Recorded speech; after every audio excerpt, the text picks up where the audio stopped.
Bom, é isso aí, estamos de volta com mais um Papo nas Estrelas. Hoje a gente vai falar sobre o 7º episódio da 5ª temporada de The Expanse, que se chama Oyedeng. Oyedeng é uma palavra no dialeto Belter, que significa adeus, e basicamente esse episódio é um episódio de despedida mesmo, né? Não tem Amos nesse episódio, nada de Amos, nenhuma ceninha de Amos, mas tem um episódio quase que inteiro da Naomi, o que é super legal, porque a Naomi, apesar dela aparecer em quase todos os episódios dessa temporada, ela tinha participações importantes, mas pequenas, né? E esse episódio eles fizeram um episódio inteiro focado nela, basicamente, né? Tem cenas do Holden que são bem explosivas, mas basicamente o episódio é inteiro da Naomi, né? O episódio tem algumas ceninhas ali com o Alex e a Draper, mas que elas estão falando ali com a Avassalara rapidamente, dizendo que a informação que eles passaram foi importante e que a Avassalara já repassou as informações das naves ali para a frota da ONU, né, a frota da Terra ali. Então eles vão começar a caçar agora essas naves do exército, da Marinha Livre ali do Marco Inaro. E o Holden, a bordo da Rocinante, está ali seguindo aquela nave que ele acredita que tenha a protomolécula dentro, né? Acredita porque eventos que acontecem aí no episódio dão a entender de que a protomolécula não estava dentro dessa nave, né? E a gente já vai falar sobre isso. Mas esse episódio, ele gira em torno da Naomi, né? Tentando ali reatar o mínimo de laço, né, que ela tem ali com o Philip, né? E é super bacana, porque esse episódio ele mostra como é possível escrever personagens femininas fortes sem ela precisar ser aquela personagem que tem que vencer tudo o tempo inteiro, bater em todo mundo o tempo inteiro, ser melhor do que todos o tempo inteiro. Muito pelo contrário, esse episódio mostra a Naomi ali por baixo o tempo inteiro. Ela apanha de um, apanha de outro, ela perde um, perde outro. Essa temporada inteira ela tá acontecendo isso com ela, né? E como que ela consegue sempre se reaprumar ali, consegue sempre se manter em pé apesar das dificuldades, né? E outro detalhe, como que ela é inventiva, né? Porque a Naomi é uma Belter, né? Ela é do espaço, ela nasceu no vácuo, né? Nasceu no espaço. E isso vai ser super importante aí para a resolução final dela aí no episódio, que é um super cliffhanger aí, um super gancho aí para o próximo episódio. Outro detalhe que eu acho interessante, que é uma coisa que a Dominic Tipper, né, que é a atriz que faz a Naomi, sempre fez, mas esse episódio me chamou muito a atenção, né? Ela sempre interpreta a Naomi com as mãos no bolso, né? Ela tá sempre com as mãos no bolso do macacão, assim, né? Enquanto ela tá andando por aí, ela tá conversando com as pessoas, né? Então ela tá sempre com a mão no bolso, né? Isso deixa muito claro que, tipo, essa não é a personagem que vai resolver as coisas na porrada. Ela não vai fechar o murrão e resolver tudo, né? Não, ela é a personagem de cabeça, né? Ela vai usar a cabeça para resolver as coisas, porque o Belter, né, os Cinturinos, eles são esse pessoal da gambiarra, né? Eles são esse pessoal que consegue pegar uma peça aqui, uma peça aqui. Eles são basicamente os descendentes de MacGyver, né? Eles pegam uma peça aqui, uma peça ali e fazem um purificador de ar, né? Inclusive eles mostram isso no episódio, o Philip fazendo, reajustando ali, arrumando um purificador de ar, e a Naomi fala, eu fiz isso quando eu tinha sua idade e tal, né? O episódio mostra também uns flashbacks ali de quando o Philip era bebezinho, assim, recém-nascido, né? Então mostra o Marco e a Naomi jovens ali, né? Com um filho novo, felizes, aquele momento feliz, né? Onde o mundo era diferente, né? O mundo para eles, né, era diferente, né? Antes do Marco surtar, basicamente, né? E é legal que a Naomi, ela tenta mostrar ali pro Philip o quanto que o pai dele não é aquilo que ele tá imaginando, o pai dele não é aquilo que ele mostra, né? Que ele que ele usa ele não é essa máscara que ele deixa transparecer desse cara justo, desse cara heróico e desse cara honrado, né, e desse cara que está lutando pelo bem de todos, né. Depois a gente tem cenas com o Marco que reforçam isso, mostrando o quanto que ele se importa mais com o legado dele, com a aparência dele, com a história que ele vai deixar, do que com realmente as atitudes que ele está tomando, né. Mostra o quanto que ele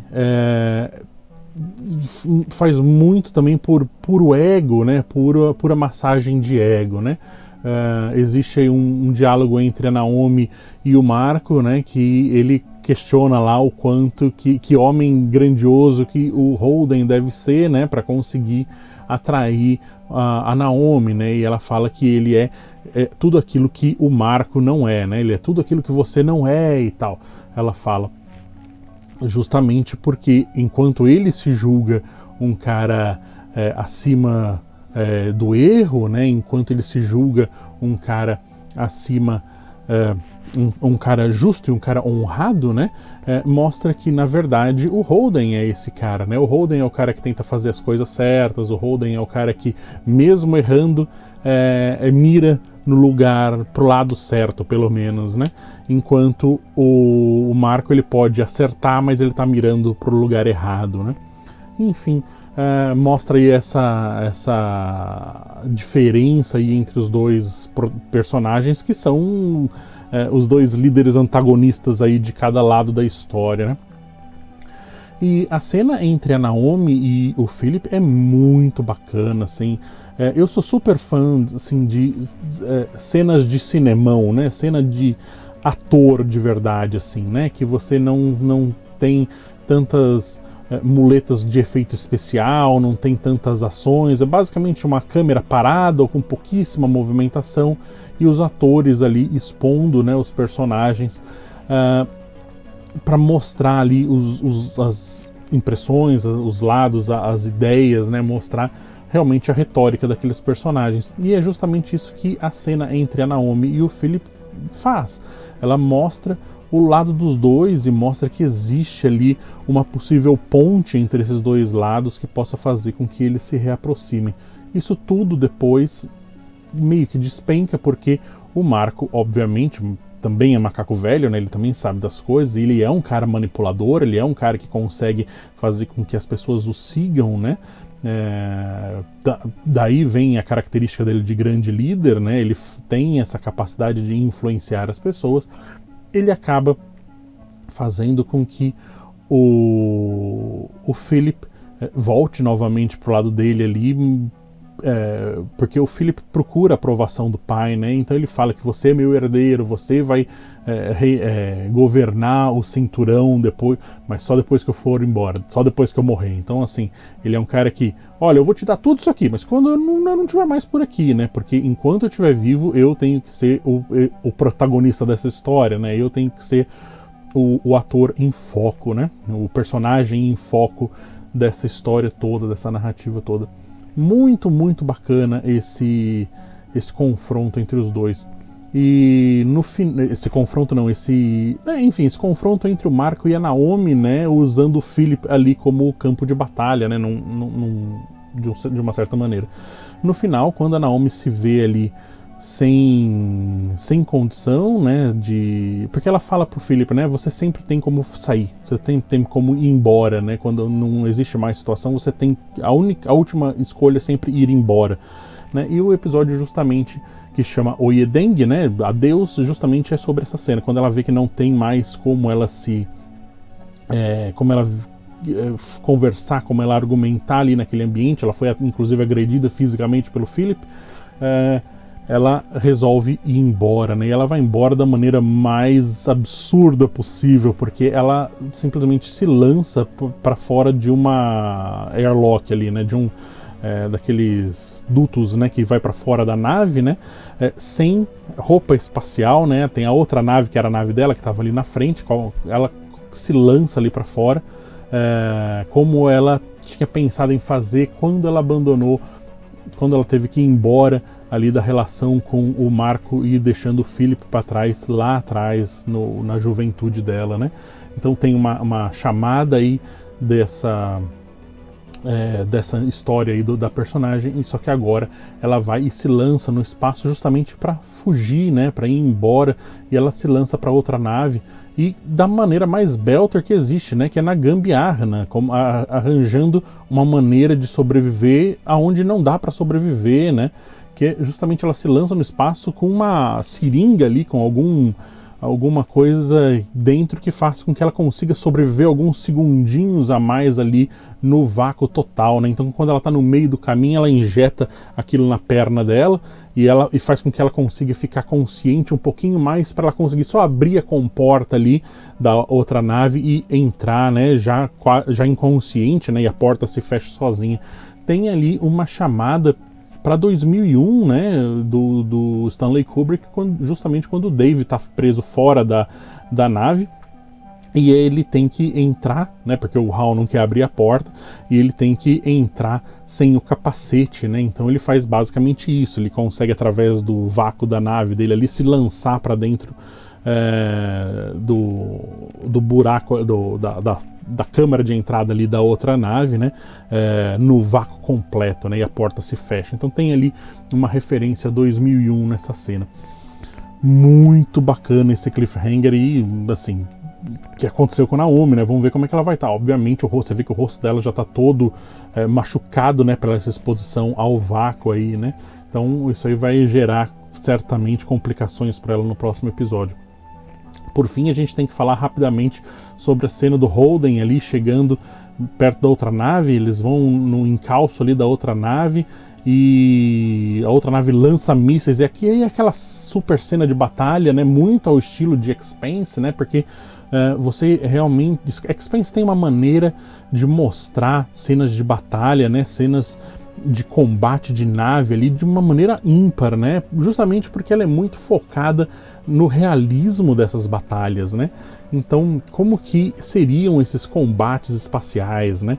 Então vem aquele monte de míssil ali da outra nave, a Rocinante tem que sair girando com as metralhadoras ali e atirando para todos os lados, e é super emocionante assim, e no final eles conseguem escapar desses mísseis e o Holden já está pronto para invadir a outra nave ali, já fala, ó, desliga o motor e tal, não sei o que lá, e a outra nave explode, né, deixando sem chance alguma de recuperar qualquer coisa que existisse dentro da nave. A protomolécula, talvez, difícil, porque tem uma outra cena antes que aliás, antes não, logo em seguida disso, que a gente vê o Marco vendo umas naves enormes chegando ali no Ring Gate, né? Então talvez eles já tenham transferido ali a protomolécula para uma outra nave, né? Nesse período que a gente não sabia onde estava essa nave que o Holden estava perseguindo, né?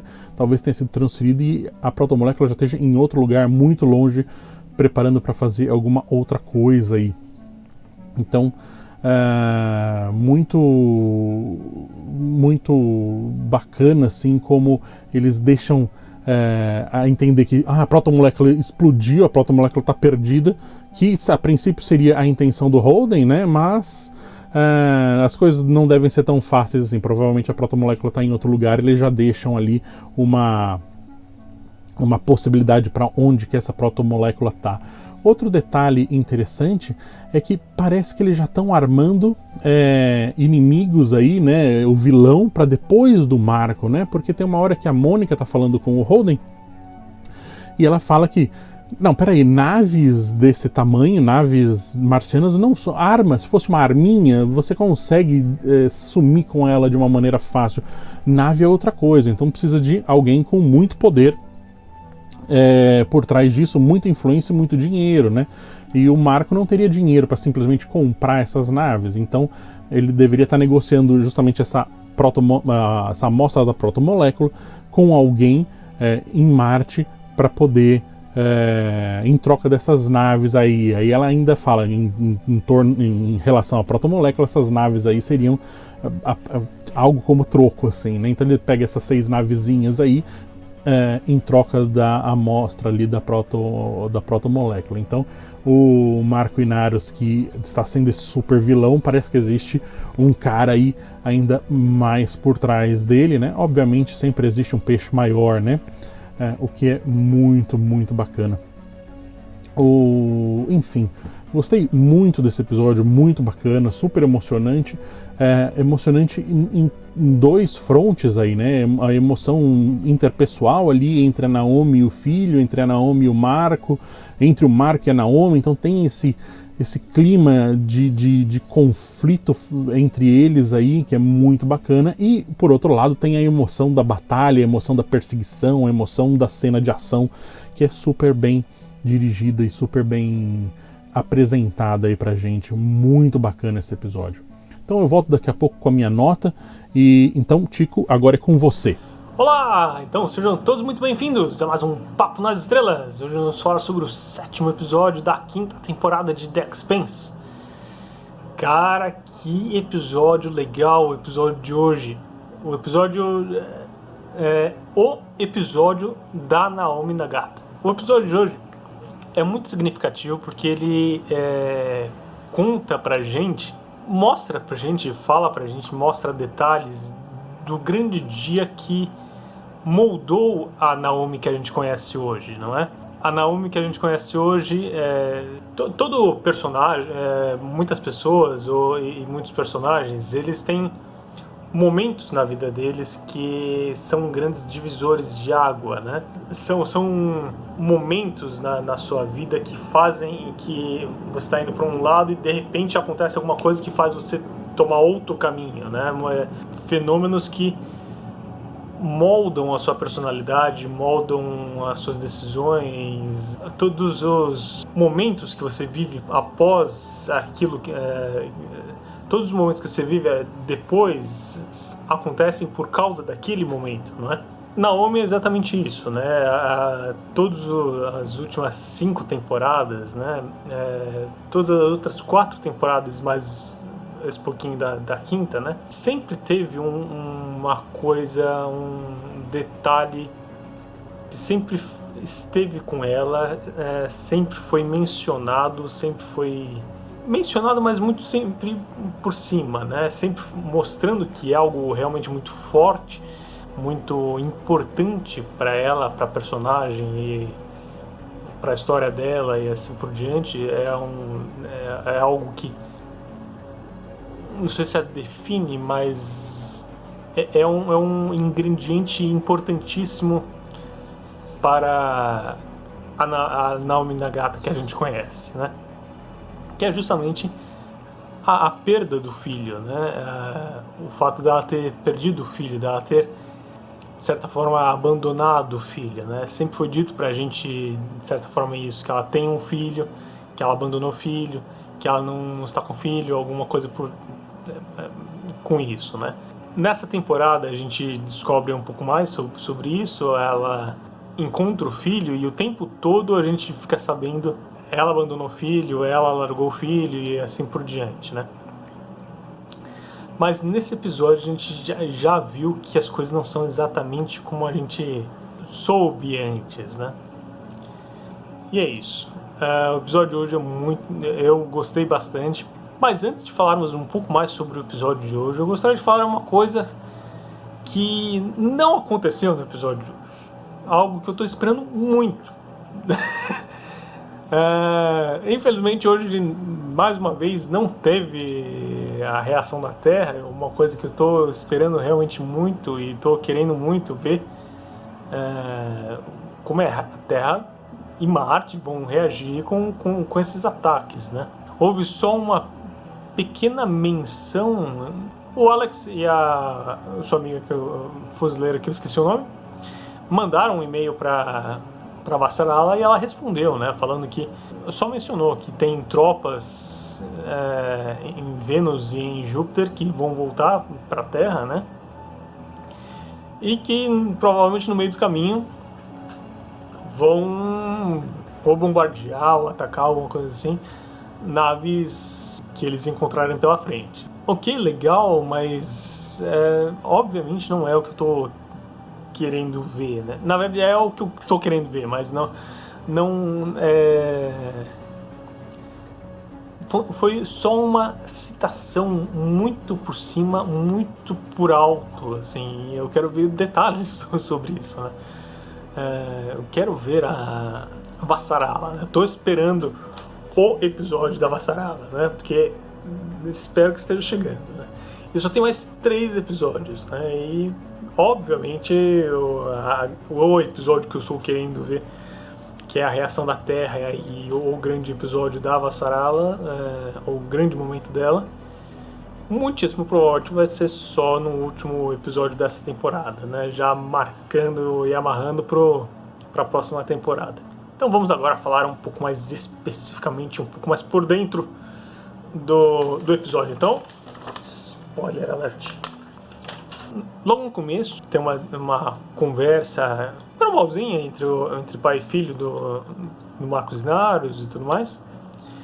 Logo em seguida o Marcos vai conversar com a Naomi, e aí a gente já tem uma conversa interessante, né? O episódio de hoje é basicamente só de diálogo. Tem pouquíssima ação. E também são só 2 histórias, basicamente. São 2 narrativas, né? 2 narrativas não, né? Duas histórias sendo contadas nesse episódio, né? O episódio da Naomi Nagata e um pouquinho do Holden, né? Aí a gente já tem um pouco mais de detalhes sobre como a Naomi...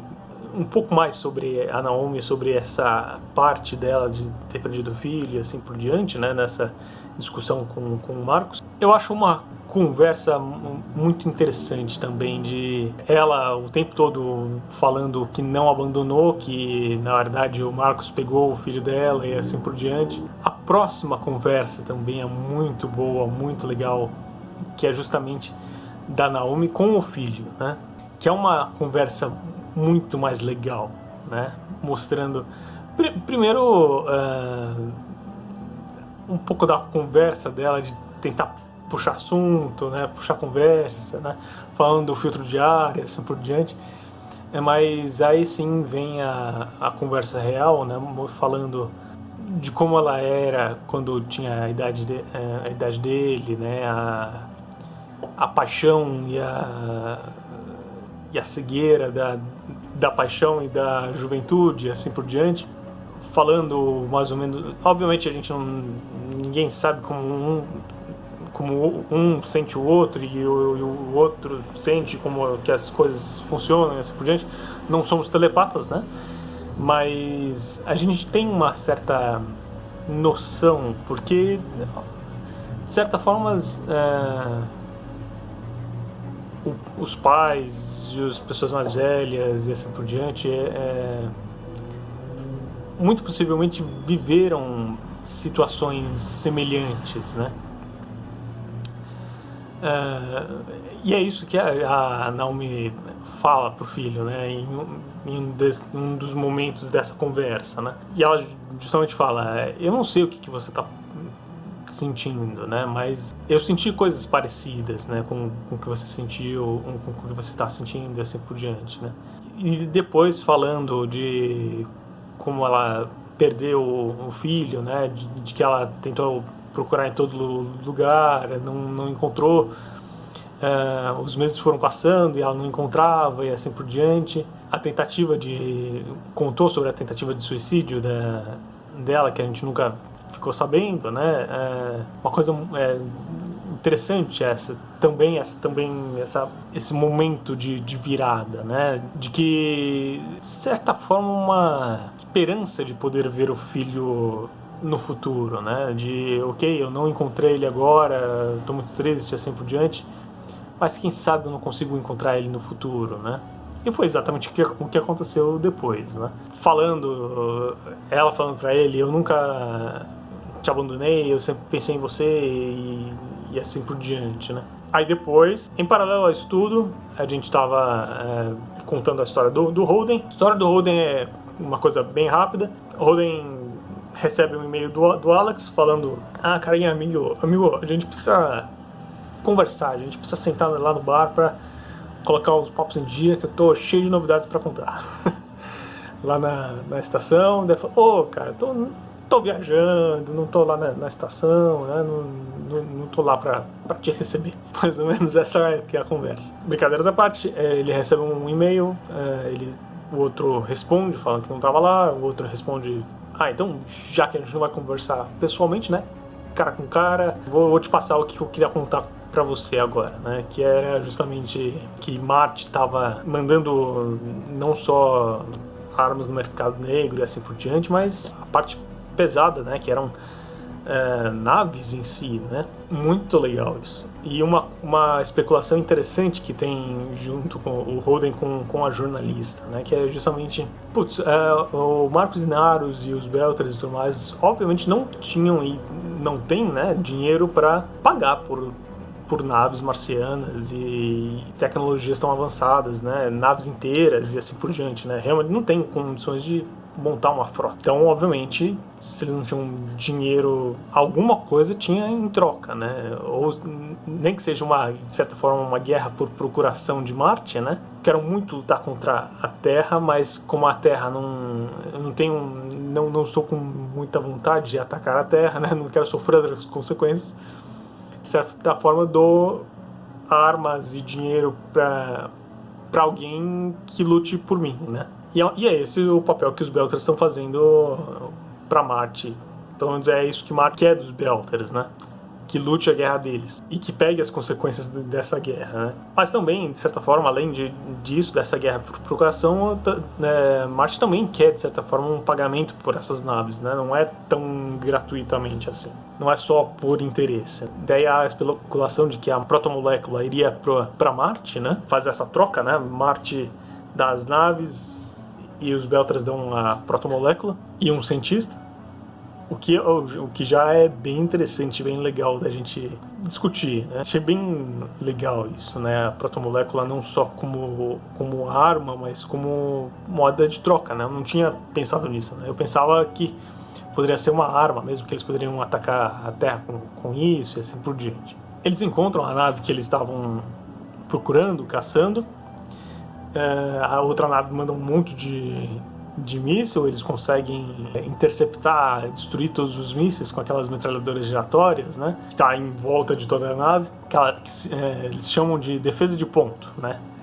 Essas metralhadoras.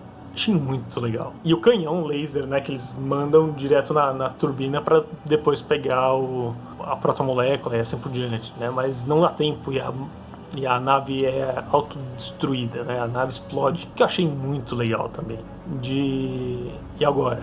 Será que a nave obviamente explodiu e todo mundo morreu, mas será que a protomolécula sobreviveu? Será que o míssil da protomolécula estava lá mesmo? Muito interessante todas essas coisas. Onde será que está a protomolécula? Será que ela foi destruída? Muito provavelmente não. Tá em alguma outra nave ou tá em algum lugar. Não é possível. Tá em algum lugar. Voltando para Naomi Nagata. Naomi Nagata, logo em seguida dessa discussão com o filho e tudo mais, tem a discussão lá com o amigão dela de muito tempo, né? Paizão da turma, né? Na época em que todos eram jovens, né?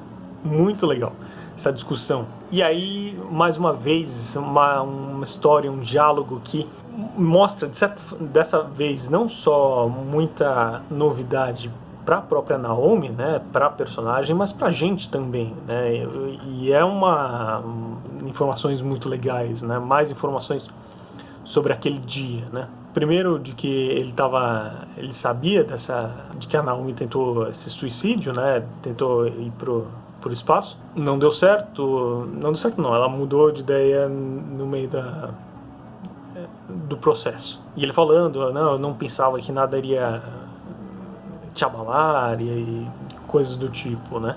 E logo depois disso ela foi embora.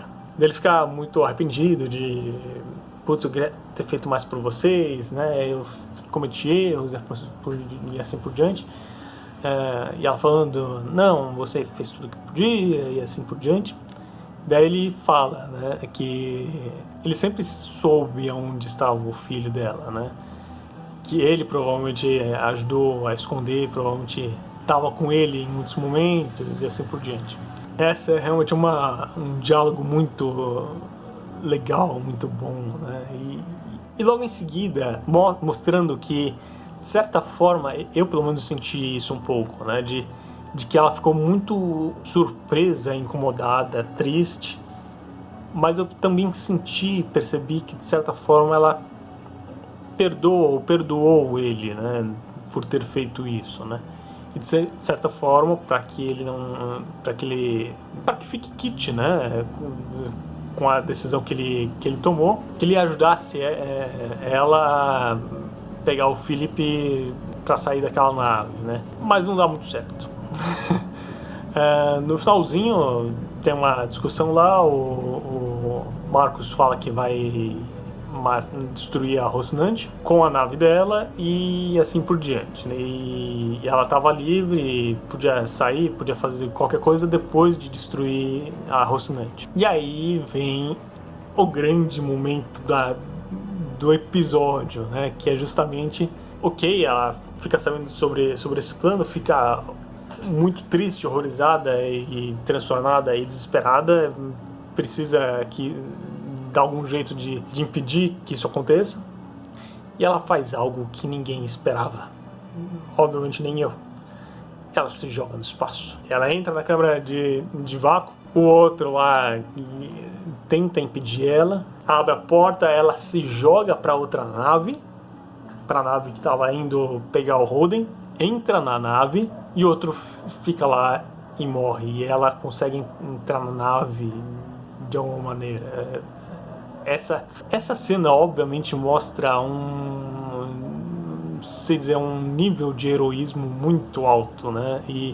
Mas também ficou um pouco exagerado, talvez. Eu achei um pouco exagerado demais. Ela ir pro vácuo nem sem roupa, né? Só com roupa normal. Eu achei um pouco exagerado essa parte. Essa parte aí. Cara, que episódio legal, interessante, que mostra mais história. Mais uma vez, essa parte do vácuo eu achei um pouco exagerado, né? Me fez lembrar um pouco uma certa outra mulher que foi pro vácuo e do nada adquiriu força e conseguiu entrar na nave. A Leia, do Star Wars. Mano, que coisa estranha aquela. Gostei da Naomi indo pro espaço, embora me pareceu um pouco exagerado demais. Vamos ver o que aconteceu com isso e o que ela vai conseguir fazer, né? Mas isso também traz uma outra coisa, né? De o tempo todo ela falando que não abandonou o filho, que faria tudo pelo filho, assim por diante, mas aí, no final do dia, o que acontece? Ela abandona o filho. Muito interessante. Algo para refletirmos a respeito. Bom, acho que é isso que eu tinha para dizer a respeito do episódio de hoje. Obrigado por nos assistir, obrigado por nos aturar, e a gente se vê no futuro. Esqueci a minha nota. Minha nota é 3 pro episódio de hoje. Gostei bastante. Bom, vamos ver aí qual vão ser as consequências da Naomi ter passeado no vácuo. Normal assim, como eu tô aí agora. Tô de bermuda agora, vou dar uma passeada na lua. Vamos ver o que acontece. É isso. Eu achei que deveria ter mais consequências físicas mais visíveis e mais rápidas para ela.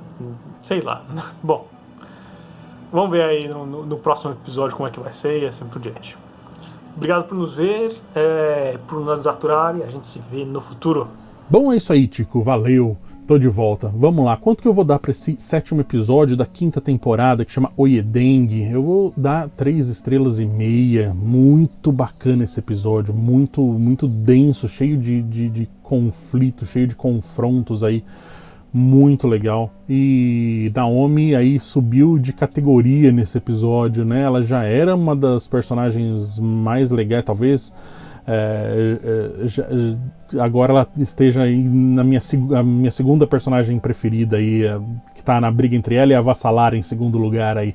As duas personagens muito, muito bacanas, mas a Naomi subiu de categoria. Agora não é mais peso médio, tá na categoria dos pesos pesados. Muito bacana esse episódio, muito legal. Então é isso, vamos esperar pelo próximo. Muito obrigado por nos aturar, por mais um episódio, e nos vemos no futuro.